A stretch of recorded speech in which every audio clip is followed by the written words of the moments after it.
Assalamu alaikum wa rahmatullahi wa barakatuh. This is the book review program on Radio Islam International, and it's Monday morning. Today is the 23rd of October 2023. Joining us on the line for this week's book review program is Maulana Ashraf Dockrat.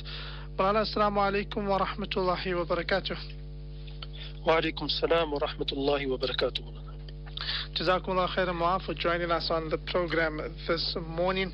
And the book that we are discussing, Maulana, Pearls from the Path, fascinating anecdotes from Islamic history, and this is compiled by Maulana Afzal Ismail. Now, Ma, this is the fourth book of its kind. What is this book all about? Yes, Maulana, the fact that this is the fourth book of its kind is testimony to the effectiveness and popularity of this genre of works and this particular series. The series is then a collection of fascinating anecdotes from Islamic history, and this is testimony to the fact that people enjoy reading these anecdotes. There is a huge repository, we know, of these anecdotes, and the fact that they've been used frequently is well known. They've been used for instructional purposes across a wide variety of settings and types of literature, from the majalis of the Sufis to books of tasawwuf themselves. General books on Islamic topics have these types of stories. The biographies always yield a number of these stories. The khutabat and sermons also are repositories of these types of stories.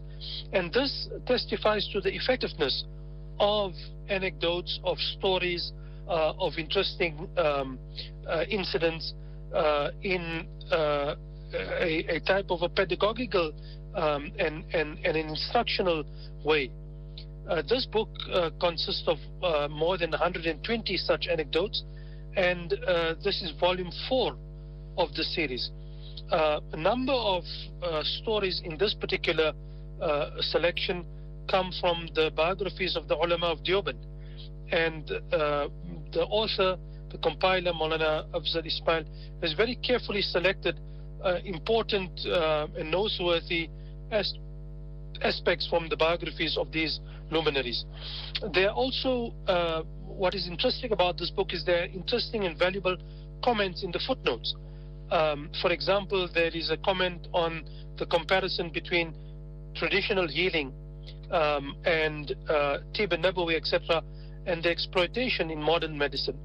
So the author does not miss an opportunity to make an important and relevant point every place that he can do so, especially relating to the context of the Muslims today. So this makes this compilation, like other compilations in the series, a very valuable one. Now, we know that stories and anecdotes are powerful means of delivering a message. Why are stories and anecdotes important in the Islamic tradition? Well, Maulana, if we look at the Quran firstly, then we see that Allah subhanahu wa ta'ala reminds us of the stories of the people of the past. Apart from that, if we look at the Quran carefully and we study the Quranic literature carefully, we will find that Allah subhanahu wa ta'ala gives us many parables, many stories to illustrate things. This is the same with the hadith books. And the Anbiya alayhimu salatu wasalam understood the power of stories. And they use stories in their instruction, and others also followed their way. And so stories have a number of benefits. I mean, if we think about children, the use of stories, and this is in studies that have been done, it shows that stories are an effective way of engaging and connecting with young children as far as their religious education is concerned. It has a pedagogical benefit, and it's an appropriate way, even in early childhood, to give important messages that can develop the faith of these young minds. It develops learning, it develops literacy, it develops other skills and soft qualities such as empathy. It engages with different worldviews. And it allows us a great tool in teaching. There are many important people in the history of Islam, and there are so many of these awliya, saints, and relevant stories about each one of them really brings them to life. And we can imagine what life was like when that particular pious person lived. And we can make a connection between the topic of the chapter and our lives today. The traditions that Islam upholds, the various days that are kept, the times that are kept as important, are actually connected to stories in a very powerful way. And the great benefit of stories is that Allah subhanahu wa ta'ala has, in a sense, designed the art of storytelling for the important purpose of getting to know Him. When we are told about stories, then we get to know Allah subhanahu wa ta'ala also. Wider audiences are exposed to stories than if they were just given the bare facts of a particular thing. It wasn't just by word of mouth, but also in writing that these stories were diligently studied, committed to memory by scribes and the earlier students. The followers went throughout the world telling people about the stories that they knew, and were able then to record the stories for future generations. So we find that in Islam, stories are not simply told for the entertainment value and the interest value, but also for the lessons that they impart.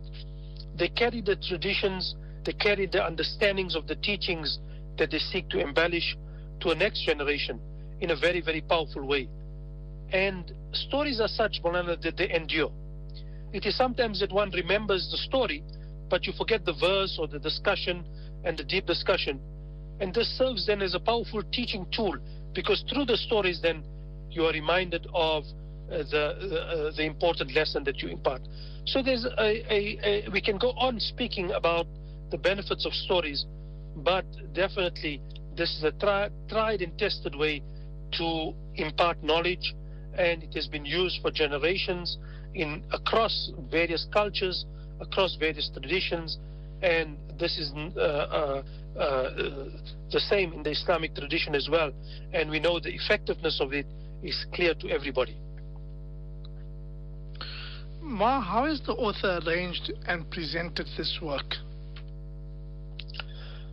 So what the author has done is that he has,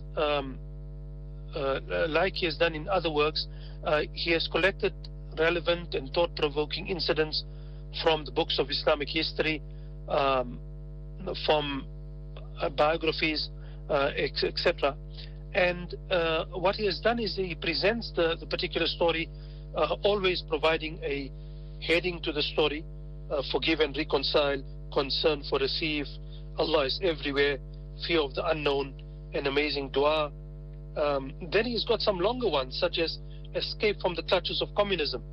This is a longer, over a good few pages, and here also the author has decided to add a longer story about a particular family and about a particular person.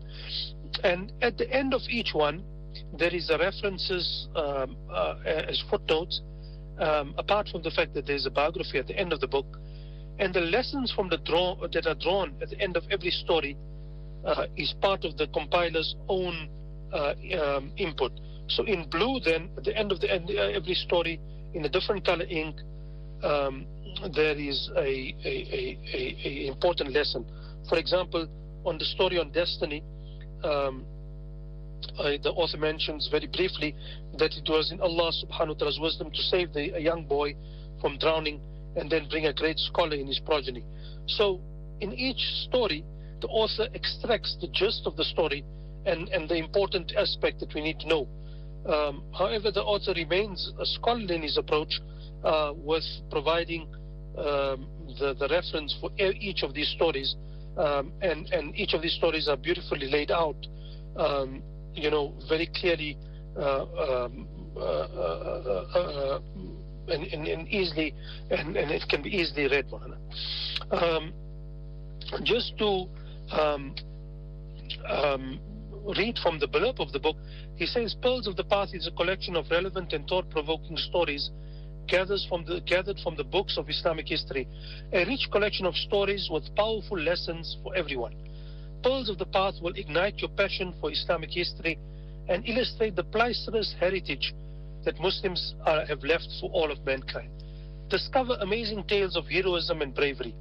Marvel at the lengths that the scholars of old would go to in order to gain knowledge. Be amazed at the trials that pious men have faced, and take heed from the mistakes of men through the ages. Adults can learn valuable lessons that will help them navigate the complex modern world, while the youth will learn that history has an important place in both the present and the future. Whether you want to expand your existing knowledge or introduce your family to the wonders of the Islamic heritage, this compilation of short stories will serve as an invaluable resource. For those interested in Islam or who want to know more about Islam as a way of life, Pearls from the Path will serve as an effective bridge towards the understanding of Islam and Muslims. So in this way, the author summarizes what this book is about. In a previous description of a previous volume of this work, the author writes that Pearls from the Path is a collection of relevant and thought-provoking incidents gathered from the books of Islamic history, a rich collection of stories with powerful lessons for everyone. Pearls of the Path will ignite your passion for Islamic history and illustrate the priceless heritage that Muslims have left for all of mankind. Discover amazing tales of heroism and bravery. Marvel at the lengths that the scholars of old would go to in order to gain knowledge, etc. So this is what the author describes his book as being. Now, Ma, who will find this work useful? Simply, I think everybody, the general readers, can find this book useful. This is a book you want to keep on your shelves and dip into whenever you need to take a break, or you want to interrupt your other reading, and you can find some interesting anecdote to reflect upon. Teachers can very easily use this book as an important resource in their arsenal of resources in the class situation. People giving bayans and lectures will find this very, very useful. Writers, and importantly, Maulana, parents, if you know stories, these are things that you can discuss at the eating table. These are things that you can mention from time to time on a long journey, and it is something that you can mention that will keep the interest of your children, and also has a very, very strong lesson that can be learned from it, Maulana. Why the anecdotes that are mentioned and so on in the book, is the book referenced? Yes, so at the end of every story, wherever the author has managed to do so, he has a reference. For example, he would say, adapted from Ashraf al-Hikayat, Quran Kareem ki Hayrat Angez Atharat wa Barakat. And at the end of every story, he has tried to provide these type of references. Apart from this, he uses the footnotes also to make important points, like we have said, and there's a array of references, and so one can always go back to the original book if one so likes to do so, and there's indications for further reading in that way. Apart from this, in the bibliography, there is a list of the author's most important sources that he has listed in the bibliography. Ma, this book, I'm sure, is quite easily available. Yes, so the book is available at book stores, and what is amazing is the price of the book. The book costs 40 rands, Maulana. You can't imagine that a book of this size, right. Over 183 pages, would be available at 40 rands, and one can order it online at matwork.co.za, matwork.co.za, and you can have it delivered at your home, or you can contact the suppliers at 073-183-0721. It's a publication of Muslims at Work, and Muslims at Work have a number of distributors in various towns, people selling from these books from home. Together with this, the other publications are also available through these outlets, Maulana. And we are in the midst of an unprecedented disaster in Palestine. Many books have been written on the subject. What can you suggest as essential reading lists to better understand the situation? Well, this is a very, very important thing. The fact of the matter is that we as Muslims, we are far removed from the conflict. As frustrating as that may seem, we need to make sure that we are sufficiently equipped intellectually to understand this situation. And for this, there's nothing better than reading good material on this. And I've been assisted in preparing this list by our own Maulana Ibrahim Musa.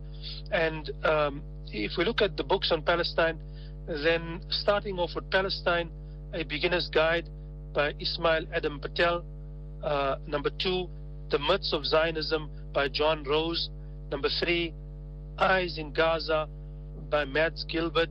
Number 4, Night in Gaza by Mads Gilbert. Number 5, Against Our Better Judgment by Alison Weir.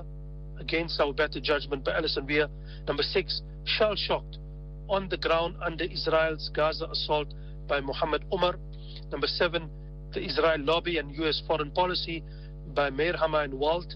Number 8, Israel Apartheid by Ben White. Number 9, The Ethnic Cleansing of Palestine by Ilan Pape. Number 10, Virtues of Jerusalem by Ismail Adam Patel. Number 11, Islam and the Problem of Israel by Ismail Raji al-Faruqi. Number 12, Masjid al-Aqsa, A Journey Through Time by Ibrahim Musa. This is a book we know that we have reviewed on this program already. And number 13, Al-Quds, The Place of Jerusalem in Classical Judaic and Islamic Traditions by Muhammad Abdul Hamid Al-Khatib. And number 14, 40 Ahadith on Aqsa. Now here there are various compilations. Many of our ulama have done sterling work in preparing compilations of 40 Ahadith on Aqsa. And number 15, My Father Was a Freedom Fighter by Ramzi Baroud. So these books, I don't know if you'd like me to repeat this list, Maulana. But these books are... If I could just repeat that list for the listeners. I think we'll put it up on the website as well in some way, Maulana. But Palestine Beginner's Guide by Ismail Adam Patel. The Myths of Zionism by John Rose. Eyes in Gaza by Mads Gilbert. Night in Gaza, also by Mads Gilbert. Against Our Better Judgment by Alison Weir. Shell-Shocked, On the Ground Under Israel's Gaza Assault by Muhammad Umar. The Israel Lobby and U.S. Foreign Policy by Meir Hama and Walt. Israel Apartheid by Ben White. The Ethnic Cleansing of Palestine by Ilan Pape. Virtues of Jerusalem by Ismail Adam Patel. Islam and the Problem of Israel by Ismail Raji al-Faruqi. Masjid al-Aqsa, A Journey Through Time by Ibrahim Musa.